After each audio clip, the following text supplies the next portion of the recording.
Karibu mpenzi mtazamaji katika video yetu ya namna kutengeneza website kwa kutumia HTML.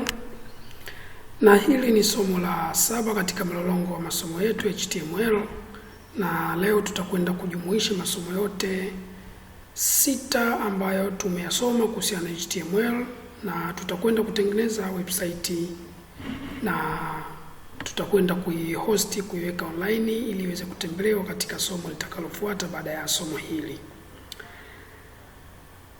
Kama tulivyoona katika somo la kwanza, masomo yetu yanaendeshwa kwa kutumia simu na tunatumia application inaitwa TripEdit ambayo ndio hii hapa na kuonesha hapa. Kwa hiyo kama umesha install, naingia kwenye application yako ya TripEdit. Inafunguka kama hivyo, inaweza ikachelewa lakini au ikawahi. Kwa hiyo hizi ni baadhi ya mafaili ambayo tumetengeza katika siku zilizopita. Kwa hiyo leo tutaendelea na kuanza kutoka mwanzo mpaka mwisho. Kwa hiyo tunakwenda, tushafungua application yetu, tunakwenda kwenye menu hapa. Enda kwenye menu na kuja workplace hii hapa na click hapa kwa workplace. Tunakwenda kutengeneza folder jipya kwa ajili ya website yetu. Tunakuja kwenye plus hapa, tunakwenda new project hapa, tunaandika jina la folder. Kwa mfano tunasema website yetu tuite website, hilo ndio jina la application yetu. Tuna save hapa. Kwa hiyo hili ni folder tayari hili hapa kama unavyokaliona. Kwa website zetu zote, mafaili yetu, kila kitu yatakaa ndani ya hili folder. Kwa tunakwenda kuklik tena hili folder, tunatengeza folder jingine ambalo kuweza kuhifadhia picha, image. Kwa tunatengeza folder jipya, new folder, tunaliita image. Kwa hiyo picha zote zitakuja kukaa hapa. Tukitoka hapo tunarudi tena nyuma hapa. Tunakuta folder letu ile hapa la website, tuna click hapa, tunatengeza faili letu la kwanza, ambalo hili faili ndio faili ambalo mtu akiingia kwa website atakutana nalo. Kwa mfano ukiingia bongoclass.com, ile faili la kwanza utakalikuta linaitwa index.html. Karibia website zote zinatumia index. Faili la kwanza linakuwa na jina la index, inategemea index.php, index.xml au index. na kuendelea. Kwa inategemea na format ya faili. Kwa hiyo kama kawaida sisi kwa kuwa lugha yetu ambayo tunatumia ni HTML, basi index yetu na itakuwa HTML. Kwa hiyo tuna create new file hapa, tunaingiza hapa index. Usisahau kuweka format.html. Kwa hilo HTML, hilo ndio jina la faili, tuna save hapa. Kwa hiyo tayari website yetu ina faili hili hapa. Kwa hiyo tunaingia kwa faili letu kwa ajili ya kuanza kukodi application yetu. Kwa ajili ya kuanza kukodi website yetu, tunaingia hapa kwenye index.html. Imeshafunguka kama hivyo. Kama unakumbuka nilikwambia kifunguko unakuja HTML snippet, una click hapa, kodi zinatokea kama hivi. Tulishasoma kwa somo letu la kwanza kuhusiana na kodi hizi, nikakwambia kwamba iDoctype HTML kazi yake ni kutambulisha kwamba hii sasa ni document ni HTML. Nikakwambia tag hii HTML language maana yake kumaanisha kwamba hii document inaandikwa katika lugha ya Kiingereza.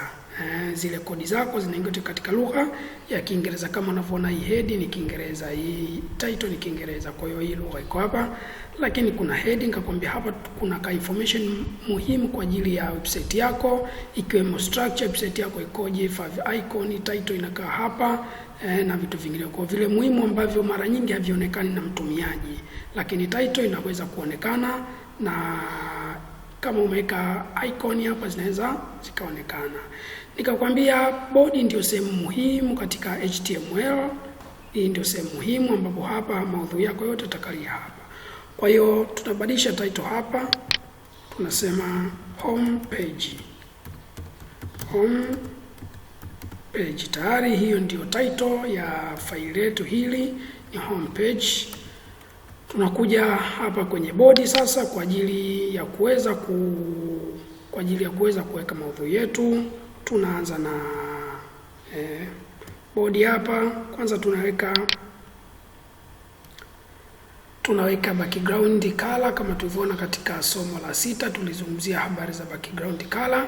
Kwa tunakuja kuiambia kwamba tunataka faili letu liwe na rangi fulani. Mimi hapa ninatumia light blue.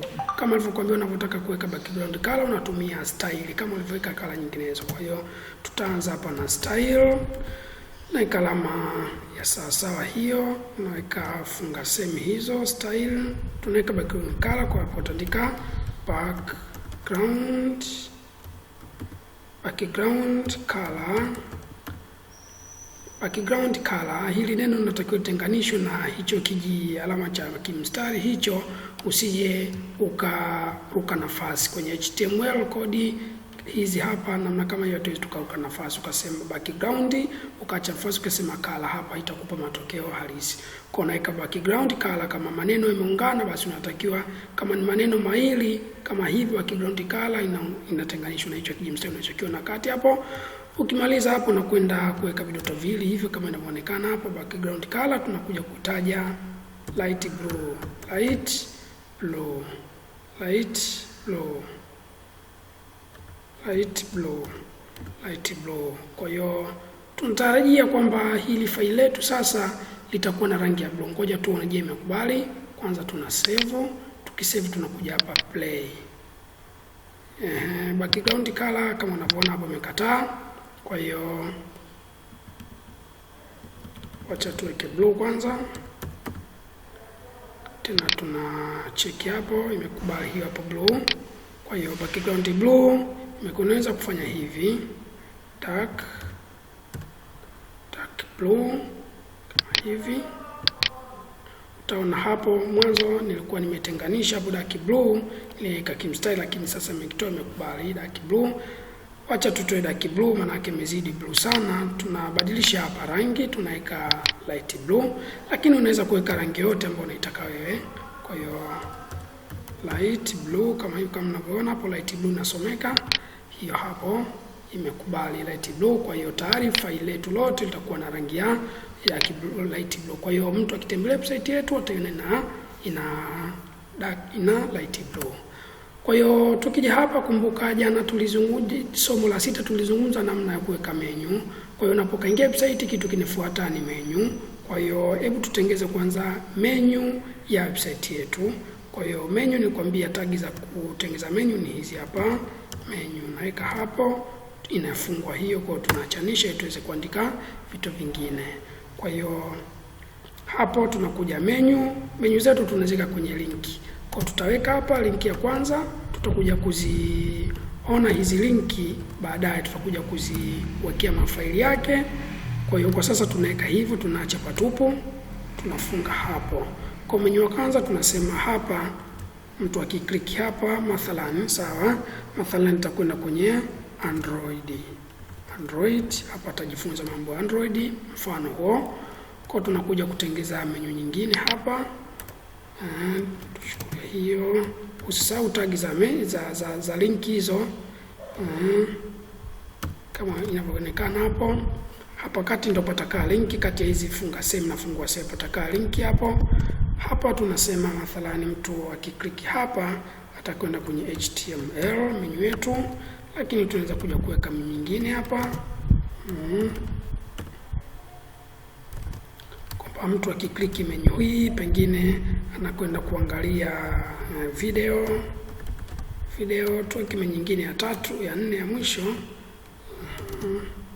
Hii tunasema contact, tunatakiwa hatu contact.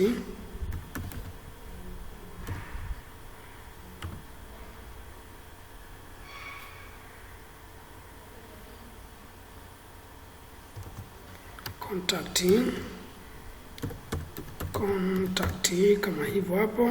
Ukiona hapa kama kuna error F yuko hapo. Kwa hiyo hizi ni menu zetu kuu 4 ambazo zitakuwa kwenye faili letu. Hebu tuzicheck je zimetokea. Tunakuja kuplay hapa kama unavyoziona menu zimetokea, lakini kama unavyoziona zimeungana.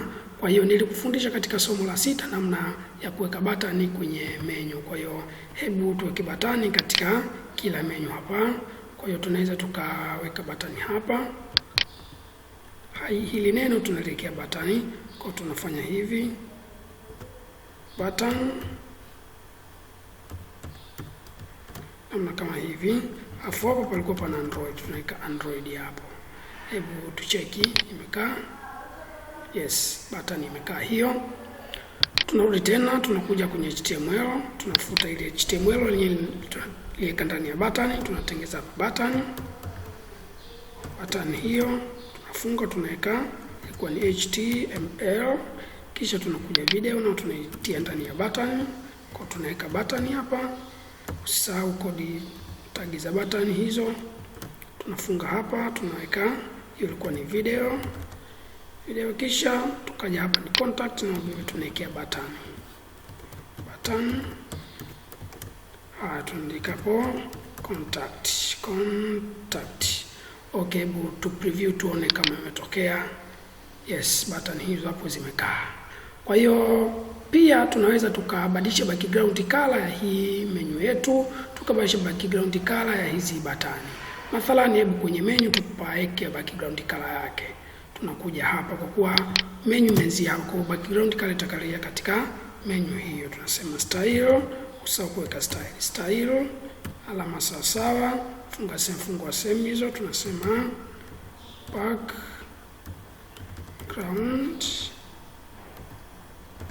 color.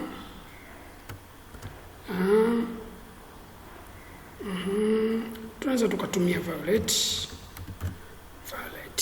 tu preview tuone kilichotokea. Okay, kama unavyoona hapo background color hapo imeshakaa kwamba ni violet. Kwa menu yetu ipo ndani ya rangi ya violet kama inavyoonekana hapo.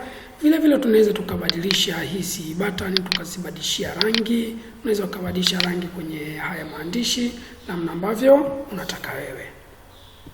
Kwa hiyo tayari website yetu ina menu hiyo kwamba mtu akiklik hapa na kwenda kwenye Android, akiklik hapa na kwenda kwenye HTML, hapa kwenye video, hapa na kwenda kuto contact CC.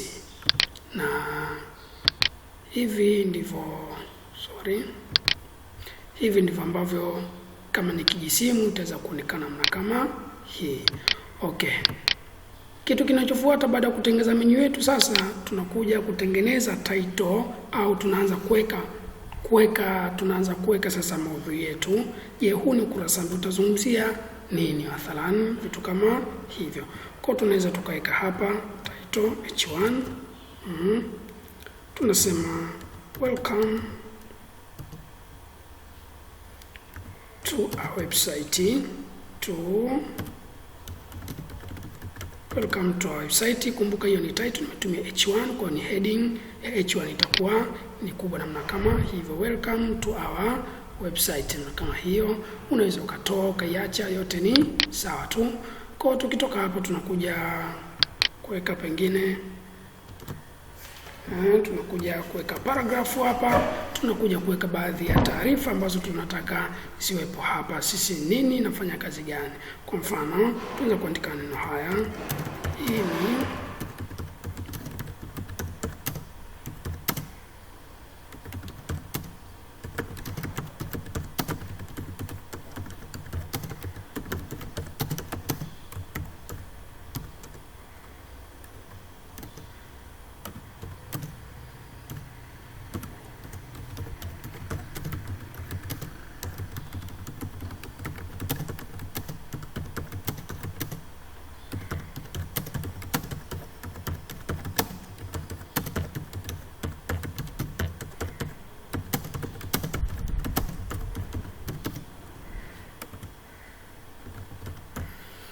mfano kama huo, inasomeka hivyo. Hii ni website ambayo ni demo kwa ambao wameshiriki mafunzo HTML. Mafunzo haya yameendeshwa kwa njia ya simu kwa kutumia app inayotambulika kwa jina la TradeEdit. Kwa hiyo hapa tunaweza kusema kama unavyoona haya maandishi yamekaa shaghala baghala, kuna wengine kwa tunataka yajae haya yaje hapa.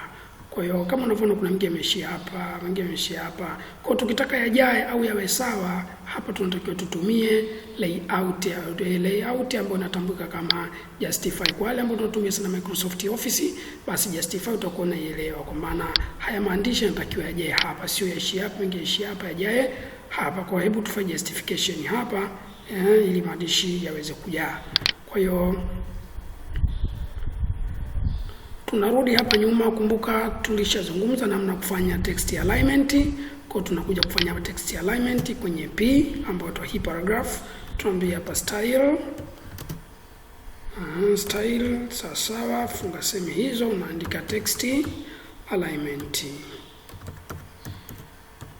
Text alignment tunataka zikae wapi? Ni justify. Kwa justify tunatarajia maandishi yaje kati. Hebu tuone ni kweli yamejaa.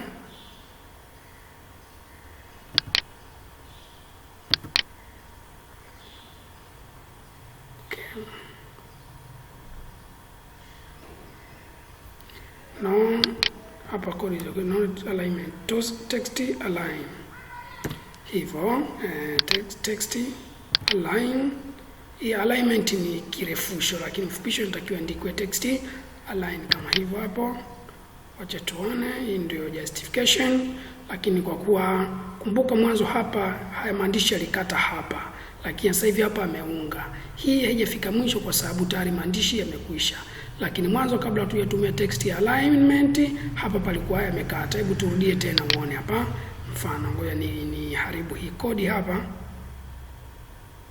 Kwa ni haribu kodi hapa, unaweza kuharibu kodi kufanya chochote tu kibabaya kama hivyo hapo umeharibu.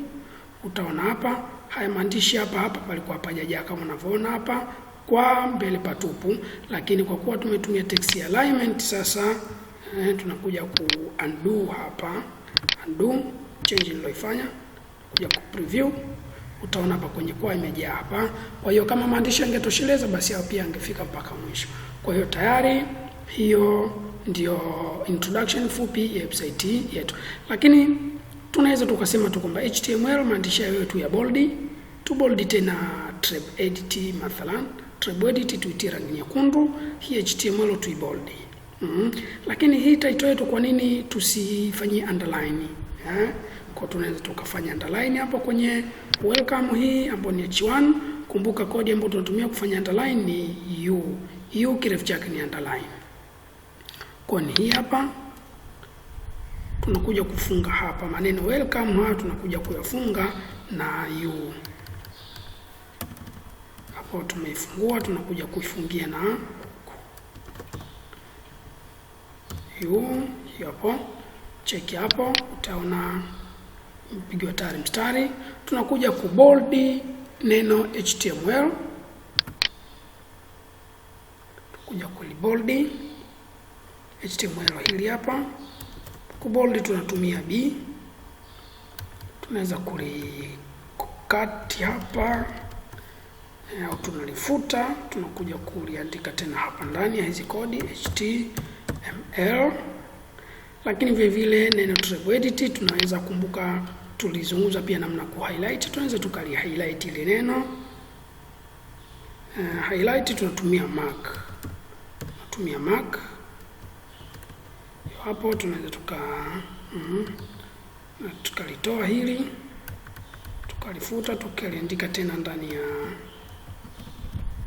hiyo kodi yetu ya mark hapo. Kwa mark hapo ni tab edit. Hebu tuone preview ya tulichokifanya. Yes. Tumebold hapa, tume highlight hii hapa namna kama hiyo. Kwa hiyo tunakuja tena hapa chini, tunakuja kuzungumza nini hapa. Tumeshazungumza introduction. Je, vitu gani tutajifunza? Mathalan tunaweza kuzungumzia hapa, tunaandika paragraph nyingine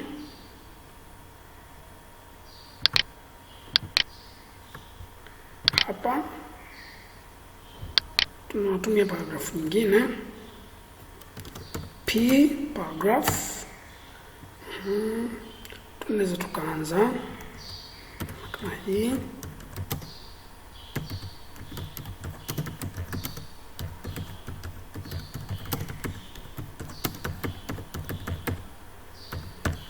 Okay, katika mfunzo huu utajifunza mambo yafuatayo. Hapa tunakata kwa break, tuna break line. Tuna break line mara mbili, yani ilikuwa tupate nafasi kubwa hapo chini. tuna break line mara mbili. Utajifunza nini?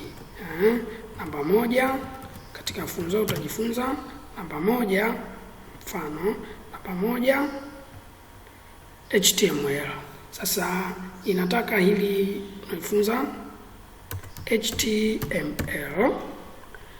HTML nataka tulifafanue, lakini kila moja iwe na rangi yake. Kwa tuseme hivi, tunatia rangi H, kirefu chake ni hypertext, tunatia rangi H. Turuke kwanza mstari hapo tena kama hivyo, turuke kwa moja, line break, nakuja hapa H kama hiyo. H tunatakiwa tuipe rangi, tuseme B, tuipe style kama sawasawa, funga sehemu hizo. Color nini, tuipe red, tuipe red hiyo. H ambayo hyper. Haya, nyingine hapo tuna break line tena, hapo to preview hiyo hapo tayari. Mafunzo haya yatajumuisha vitu vifuatavyo. Namba 1 ni HTML ambayo ni H ni hyper kama inavyoonekana hapo. Tutakuja kutoa hii. Kwa kuwa tumesha break line, basi tunakuja hyper. T ni text, zote zipo kwenye bold. Hizo maandishi ambayo natia rangi nimetumia hii B kwa sababu ina ya bold. Kwa hiyo T hapo, style hapo, color ituipe violet kama hiyo. Okay, nini ni T hapo, ni text.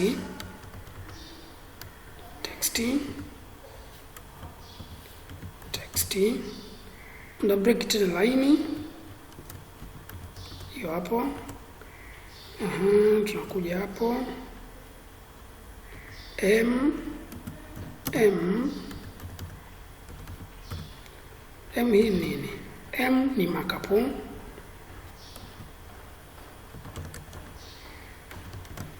Color hii tuseme tuipe yellow.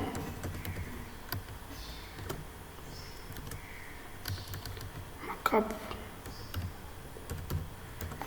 Kisha tuna break line tena hapo, tunakuja B tena, style, color, indigo, language L. Okay, tuna break tena line. Hebu tu preview tuone. Tukipreview tunapata hivyo. Hii kama unavyoona yellow rangi ni color indigo, hiyo haionekani vizuri, lakini background pia inakuwa inaathiri hizi rangi hapa. Lakini kwa ufupi, kitu ambacho nataka kueleza namna kwamba tunaweza tukatia rangi kama hivyo. Maneno yetu haya tumeshatia rangi. Hypertext means hypertext markup language. Okay, tukitoka hapa tunakuja tena hapa. Huu ni ukurasa wetu wa kwanza. Sasa tunakwenda kuweka futa maandishi ambayo yako mwisho kabisa.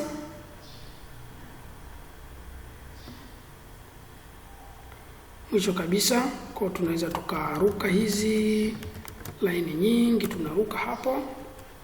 Tunakuja tunaandika tena background color, hii tufanye ni nyeusi. Kwa B pack, hiyo ni tuanza tena P, tunapa background style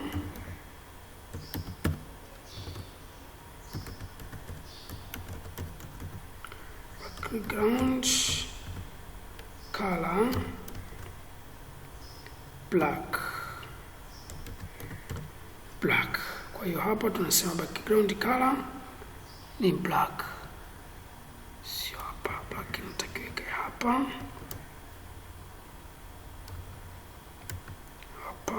black. Okay, sasa tunakwenda kuandika maandishi yetu hapa.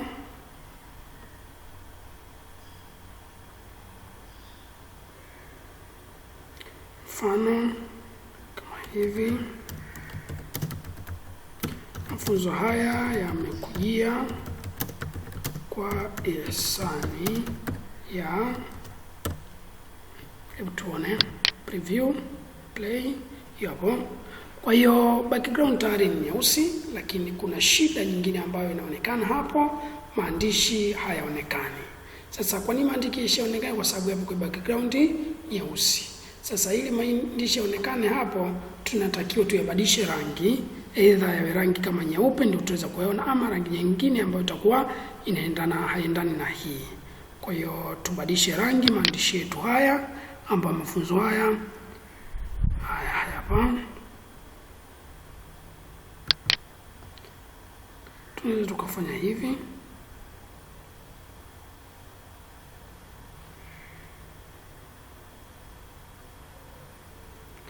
Background color ndio hii hapa. Tunaweza tukaongeza hapa text color.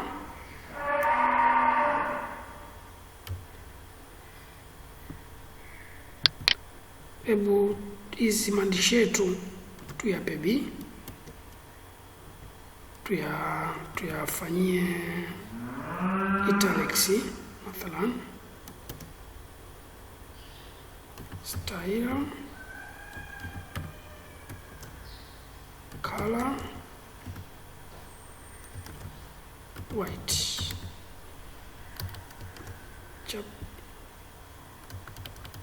Tunaondoa funga semi hapa, tunaibadilisha, tunaweka hapa,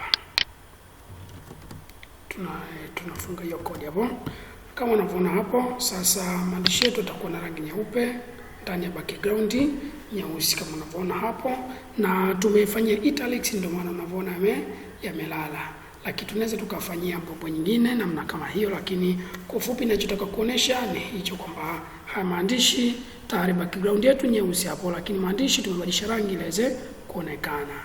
Baada ya hapo tunakwenda sasa, tunataka yake kama hivi. Mafunzo haya yamekuja kwa hisani ya Bongo Class. Kwa hapa tunaruka nafasi, tuna line break. Okay, line break. Kwa tusha line break hapa,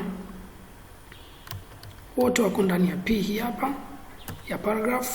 Tuweze tukaanzia hapa tu Bongo Class, tuna strong, tunafanya maandishi yawe strong, tunatumia strong hiyo hapa Bongo Class kama unavyoona hapa bongoclass.com. Hebu preview imeonekana, lakini kama kumbuka maandishi yetu vile vile meusi, ndio maana hajaonekana. Na vivyo tunakuja kwa kubadilisha rangi hapa, style color white, color white. Okay, kwa tu preview tena tuone kinachoendelea. Tayari sasa hii Bongo Class nataka ikae kati. Ili ikae kati hapo tunatakiwa tufanye text align, to align text lakini ziwe center. Kwa hiyo tulishaona kwenye somo letu, masomo ya nyuma, namna kuweka text kati. Kwa hiyo sisi hapa tunakuja kusema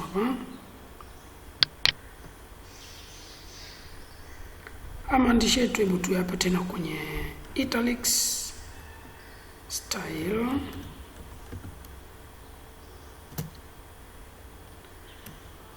sawa, text align center.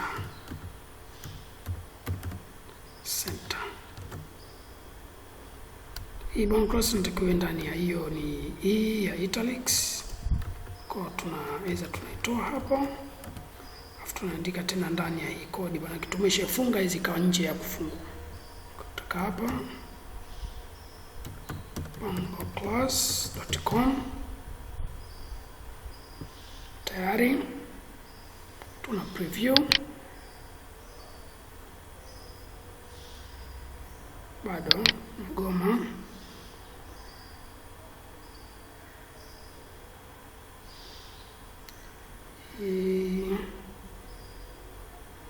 Tuondoe I, tuweke B, tuweke B, ambapo tagia I, weka B, preview tena,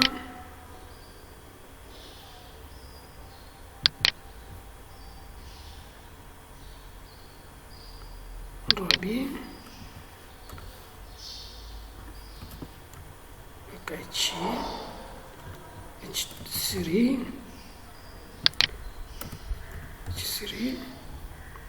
preview tena, tuone imekuja hapa kama unavyoiona, lakini iko nje ya background hii huku nyeusi. Kwa nini? Kwa sababu hii ni P na hii ni H, ni tag mbili tofauti, kwa ndo maana imekaa hivyo. Kwa hiyo ili tuweke kati, ili tuiweke ndani ya background ile nyeusi, ina maana kitu ambacho ni kigumu, kwa sababu P tayari yetu tumesha-arrange tayari, na kwa hiyo ili kwamba nao labda tuitie nao background nyeusi, vinginevyo tuache hapo hapo kama ilivyo. Kwa tayari kwa kati, lakini kitu ambacho nataka kuonesha ni kuonesha namna ambavyo unaweza kuweka maandishi yakawa mengine yakawa yapo kati. Kwa hiyo kama hivyo hapo inavyoonekana, ukurasa wetu umekamilika namna kama hivyo. Kwa hiyo kitu kilichobakia hapa, tunarudi hapa, unatakiwa tuweze kuweka hizi batani hapa, lakini yes, tuweze kuweka hizi batani hapa. Hizi batani hazina link, kwa tuweze kuweka link. Ili tuweze kuweka link, kwanza lazima tutengeze mafaili matatu, ambao sasa mafaili manne, ambao sasa tutakuwa kiklik mtu atakwenda huko.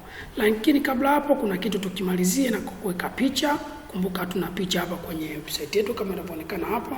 Kwa hiyo hebu tuende kuweka picha.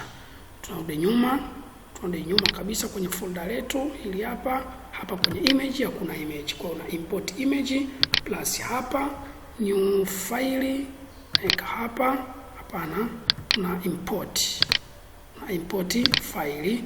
Ukiimport file na maana unachukua file kutoka kwenye nini? Kutoka kwenye simu yako. Kwa hiyo nachukua picha hii hapa, imported tayari. Naweza rename, jina umekuwa mrefu sana, kuna rename hapa, nime long click, inakuja menu na rename, nasema hii ni P2.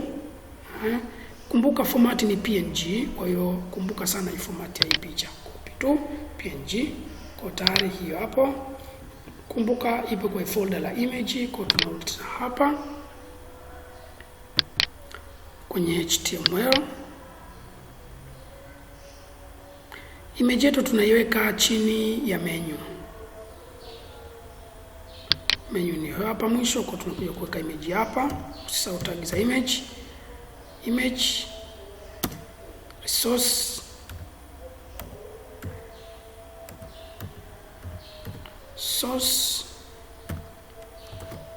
source yetu nini? Folder la image yetu, file yetu name ni p2.png. Hiyo hapo tuna preview, tuone image imekaa, image hapo imekaa. Lakini kama unavyoona image limekuwa likubwa, imekuwa hapana, ili faili silo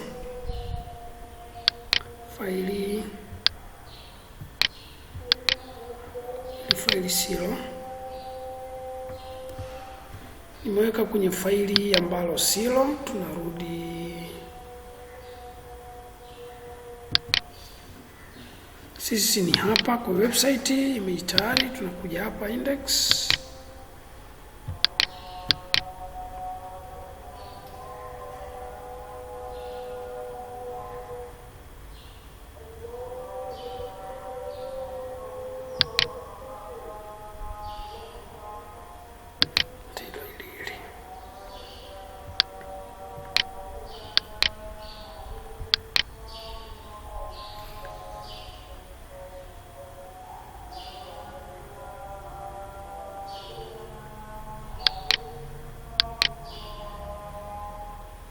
Okay, hii ni picha, kumbe hii yote ni picha. Hii nilichanganya, hii yote ni picha hii.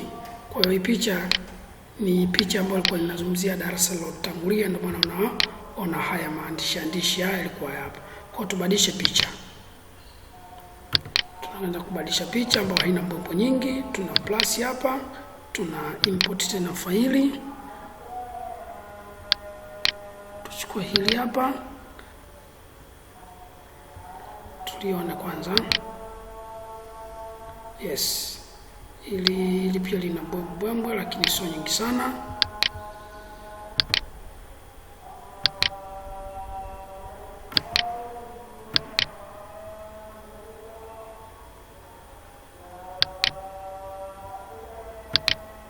Wacha tucheki faili jingine, picha nyingine.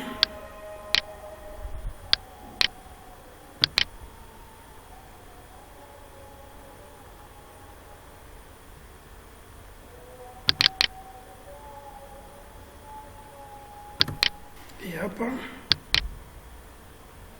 inaopen picha moja, kumbe wacha tufute hii na long click delete. Yes, long click delete. Yes, wacha tucheck picha nyingine rahisi kidogo.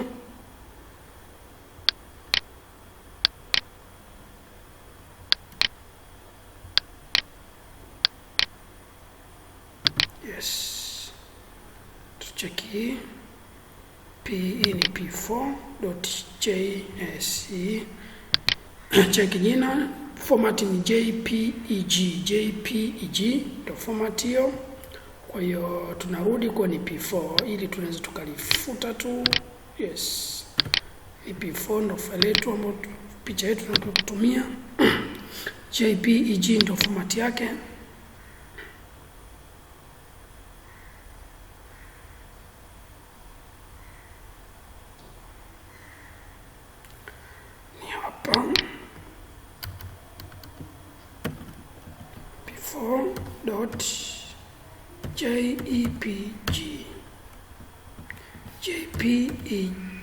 jpeg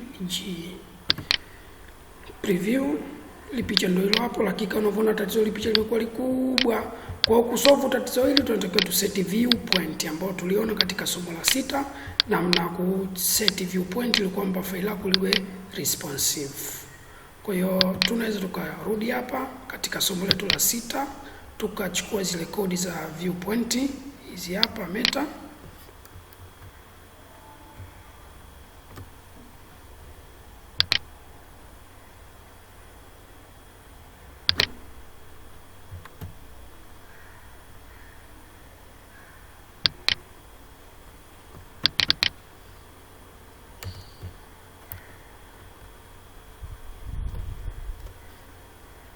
Copy.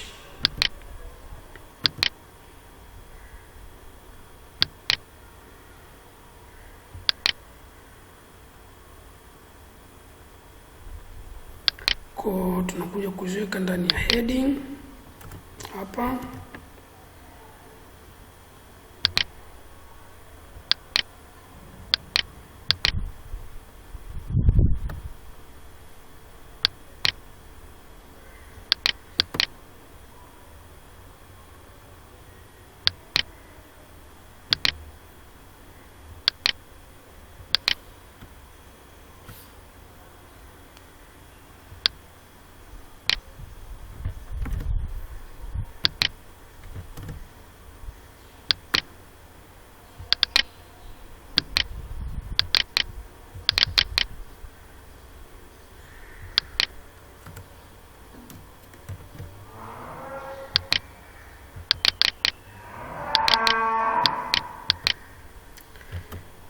Nikitumia emulator kwa inasumbua wakati mwingine,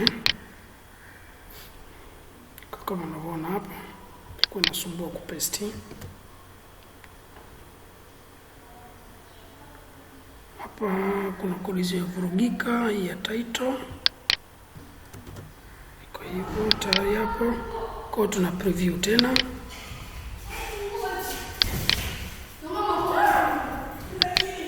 Preview meta name, hapa kuna shida hapa, kodi zivugika ndio maana haikuwa na matokeo mazuri.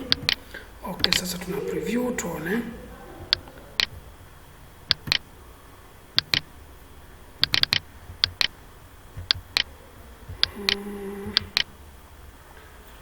Haya, sasa image yetu tunakuja kuipa resize, tu resize kwa sababu imezidi ukubwa, kwa tuna resize iwe ni 100% kama tulivyoona katika somo lilotangulia namna ya ku resize image. Kwa tunarudi kwa image, tuna resize ili kwamba tuipunguze ukubwa. Kuja hapa, anzia hapa width sawa 100%. Kwa itakuwa ukubwa wake unajaa tu screen hii hapa bila kuharibu kama inavyoonekana hapo. Sasa image yetu imekaa vizuri tayari. Kwa kilichobakia tunakwenda kuweka linki. Kwa tunakwenda kutengeza mafaili manne ya haraka, mafaili manne ya haraka kwa ajili ya kutia hapa linki zake. Turudi hapa, tena nyuma, tunakuja kutengeza mafaili manne. Faili la kwanza tunakuja hapa kwa kawaida plus new faili. La kwanza tunaita video.html.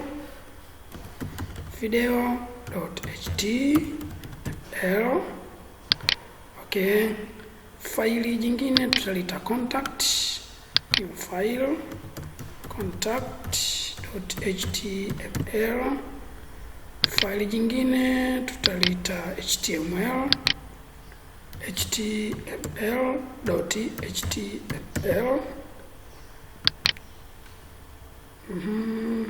Kulikuwa na nini tena?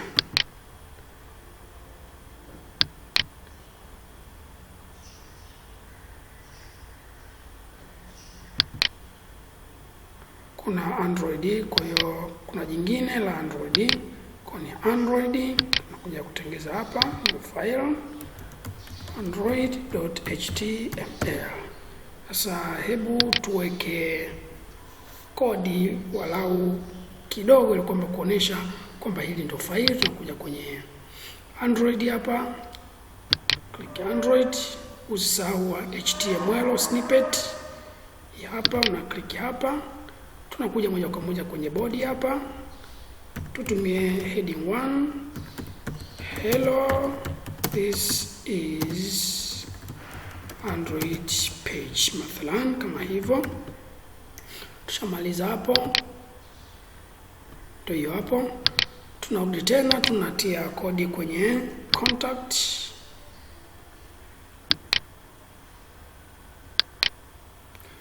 snippet, na click hapo. Ikitokea hiyo hapo click, nakuja kutumia tena h1 mathalan hapa.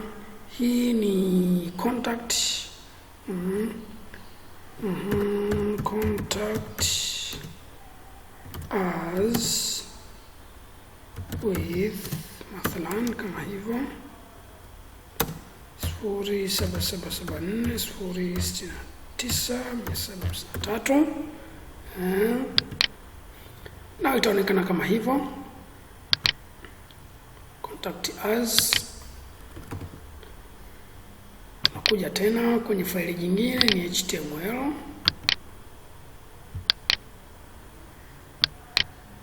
ili hapa HTML snippet hiyo hapo, na kuanzia kodi h1 hello this is HTML page welcome. Okay, na check hapo preview imekaa sawa. Kwa hizi ni maneno, unaweza kuandika maneno yote ambayo unayotaka wewe. Video, masomo yajao tutakuja kujifunza namna kutia video kwenye faili la HTML. Kwa hiyo tuna create h1 hello.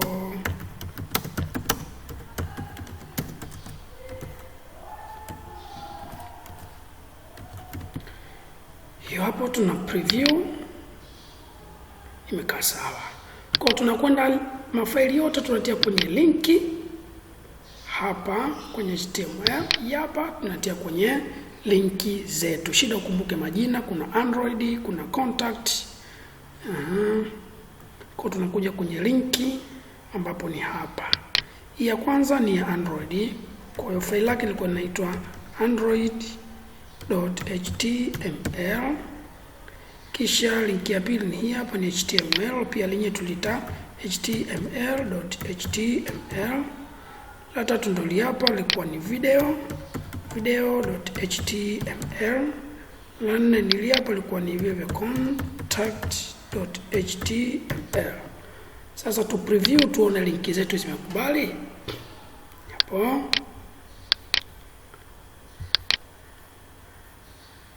menu iko juu. Kwa tukiklik Android tunarudi kwenye Android, imekubali link hiyo. Tunakuja tena. Tukiklik kwa HTML tumerudi kwenye HTML page, link imekubali hiyo. Turudi tena. Tukiklik video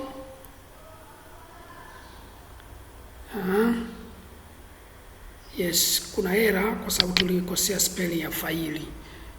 Video kama unavyoona hapa, spelling ya faili yenyewe tumekosea. Video yenyewe tumeandika ni video, v haina i. Kwa hapa kwenye link na hapo inatakiwa hivyo hivyo, tukosea spelling v hivyo hivyo. Narudi tena hapa, video imekubali. Nakuja ya mwisho ni contact, imekubali. Okay, sasa wacha tuweke live link.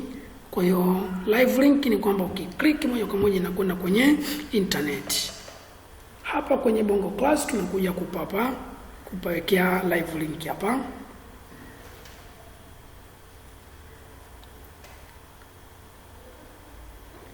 Hapa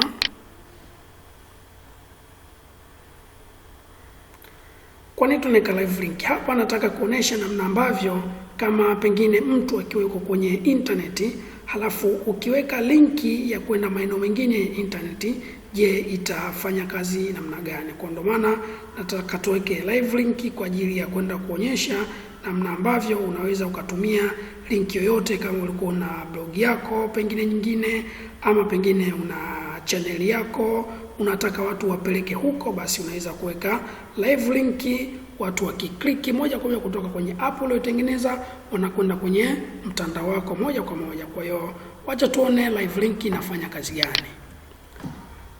Kwa hiyo live link ni kwamba yenyewe inahitaji internet. Kwa hiyo na mimi nina connect internet hapa ili kuweza kuifanya hizo kazi. Kwa hiyo tunakuja kuweka kwenye mtu akiklik neno Bongo Class, nataka aingie bongoclass.com. Kwa hiyo tunakuja kuweka link hapa. Hapa tunakuja kuweka link.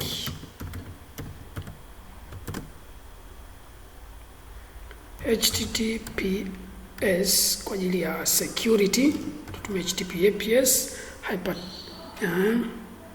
Hypertext Transfer Protocol Security, www.bongoclass.com. Hiyo hapo tunakuja kufunga hapo. Haya maandishi tunakuja kuyatoa hapa. Tunakuja kuingiza hapa bongoclass.com. Tuibadilishie rangi ionekane vizuri. Wacha tuya bold, style, color, tuyape rangi nyeusi, black. Tuyahamisha hapa. Hapa tunatakiwa tuyatie ndani ya tag ya B, ambayo tag ya B yenye imefungia pale, kwa hiyo tunayatoa hapa ngenge ndani hapa kwa tag ya B ilipofunga bongoclass.com. Okay, tuna preview tuone link yetu. Hii ndio website yetu tulotengeza, na haya ndio maandishi ya mwisho. Tuna click ya Bongo Class.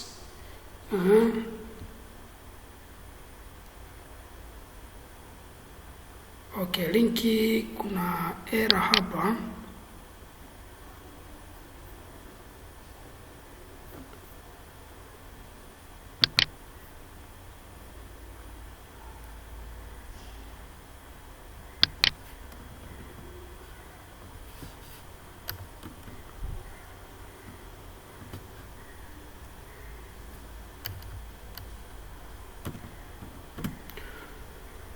Acha tutumie na hiyo tuone.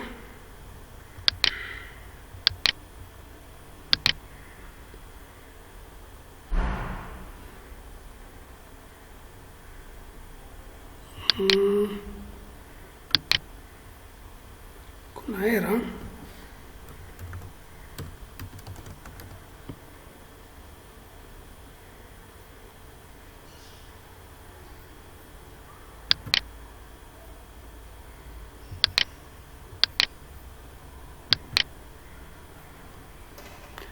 Web at bongoclass.com could not loaded because error name not resolved.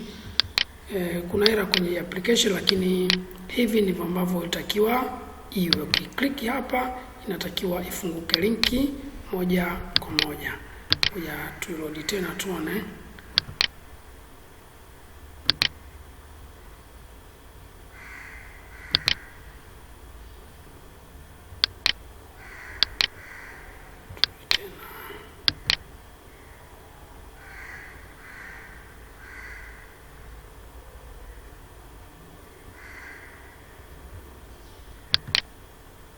Error kama hizi kawaida sana kutokea, kwa hiyo kikubwa usije ukapanic. Hizi ndio kodi zilivyo. Endapo kitokea unatakiwa upambane nayo. Kwa ufupi, lakini mambo yatakiwa hivyo. Kama linki ikikaa hapa, ina maana mtu akikliki moja kwa moja na kwenda kwenye website. Na kwa vile hapa natumia Android emulator, na ndio maana hii inakataa kufungua, lakini kwa vile wewe utakuwa unatumia simu yenyewe halisi itafungua, hamna shida. Lakini kwa mimi hapa situmii simu halisi, ndio maana error kama hizi zinatokea. Kwa naamini kwenye kwako, kama utakuwa unafanya kazi kwa kutumia simu yenyewe, inaweza kasumbua. Na vile vile emulator ambayo natumia ni CoPlayer, ambayo pia vile vile inasumbua endapo umeclone hapo, na mimi nimeclone hapo, kwa ndo maana vitu hivyo vinatokea. Kwa hiyo kwa fupi, lakini kitu ambacho nataka kuonyesha ni kwamba wakati mwingine unaweza ukatumia link live na ikaweza kufanya kazi kama hivi hapa. Kwa fupi, website yetu imekamilika namna kama hivi. Tumeona kuna mafaili haya, kuna image ya tumeload. Unaingia hapa kwa website. Kwa mfano, mtu ameshatembelea website yetu, ataingia kwenye index, atakutana na ukurasa huu hapo unaonekana hapo. Atakwenda, kama atataka menu ataklik. Kwa kama atataka Android akuja hapa. Kwa hapo unaweza kuweka information zote unazokazitaka wewe. Mpaka kufikia hapa website yetu imekamilika. Tukutane somo lijalo tutakapokwenda kuiweka live iweze kutembelewa. Sasa kitu ambacho kimebaki hapa ni kuitayarisha. Tutaitayarisha vipi ili iweze kuwekwa live? Kwanza unatakiwa export. Kuna long click kwenye folder letu hapa, unakuja export hapa, export, ama tena una compress. Kwa tunaweza ku-export. Uki-export manake folder hii la website utalikuta kwenye simu yako. Kwenye file manager utalikuta kama lilivyo hapa. Kama utali compress, ina maana litakuwa lipo zipped. Sasa kwenye Kwenye AppGaze ambayo tutakwenda kuitumia kwa ajili ya kutengeza application kwa kutumia HTML, tutataka faili liwe kwenye zipd, liwe katika zipd, unalizip alafu tunaenda kulifanyia kazi. Lakini kwa kuwa mission yetu, somo linalofuata ni kuiweka website yetu hiyo live, kwa tutaitaka uli export tu kawaida. Kwa utakwenda kwenye file manager, kwenye file manager langu hili hapa, file manager hii kama inavyoonekana hapo.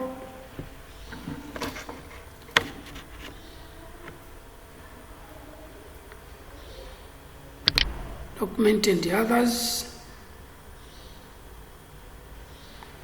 all document, tunatajia faili folder letu liwe moja katika folder zinazosomeka hapa.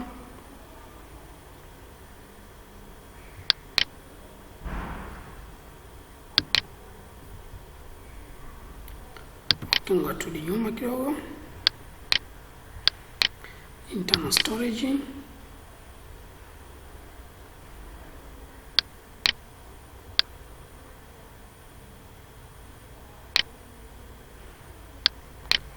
Treb editing, website. Kwa hiyo folder letu ni hili hapa. Kwa baadaye tutakuja kulichukua hili na kwenda kuliweka kwenye internet moja kwa moja ili liwe live kama inavyoonekana hapa. Index ndio hii hapa, ambao unaweza ukalicheki pia kwenye Chrome yako ya simu yako moja kwa moja. Huu ni mfano wa kwamba mathalan iko live, itaonekana vipi. File letu itaonekana, website yetu inaonekana kama hivi. Ni Google Chrome ambayo inakwenda kuifungua website yetu ambayo tumetoka kutengeneza. Inachelewa kufunguka kutokana na uzito wa hii Android hii inaitumia hapa. Kwa kama hivyo, hii ndio website yetu. Image haionekani kwa sababu hapa ni bado ni preview tu. Ngo image huwezi ukaiona hapa, lakini kama itakavyokuja kuwa live, basi mpaka image yetu hapa itaonekana. Kwa ndo vile vile Android, utaklik Android hii pia haiji kwa sababu kama nilivyokuambia bado ni preview, kwa ndo maana bado inasumbua. Lakini vile vile pia chingie kwa kuwa natumia Android emulator, kwa inatarajia kwa vile wewe utakuwa unatumia simu halisia, huenda haya mengine yasiweze kutokea. Lakini kwa fupi, hii ndiyo website yetu hapa imekamilika. Tukutane somo lijalo tutakapokuja kuiweka live. Kwa hiyo ninachokushauri kwa sasa, uingie kwenye website inaitwa infinityfree.com, infinityfree.com. Hii website hiyo itakusaidia kutengeneza akaunti ambayo utaenda kuiweka application yako. Ingia Google kisha search infinityfree.com au .net, lakini utaikuta Infinity Free. Utaingia kwenye website yao pale, uta create account. Ukisha create account, tukikutana kwa somo lijalo tutaweza kuona namna ambavyo website yetu itakwenda kuwa live ikaanza kupatikana. Asante, tukutane somo lijalo.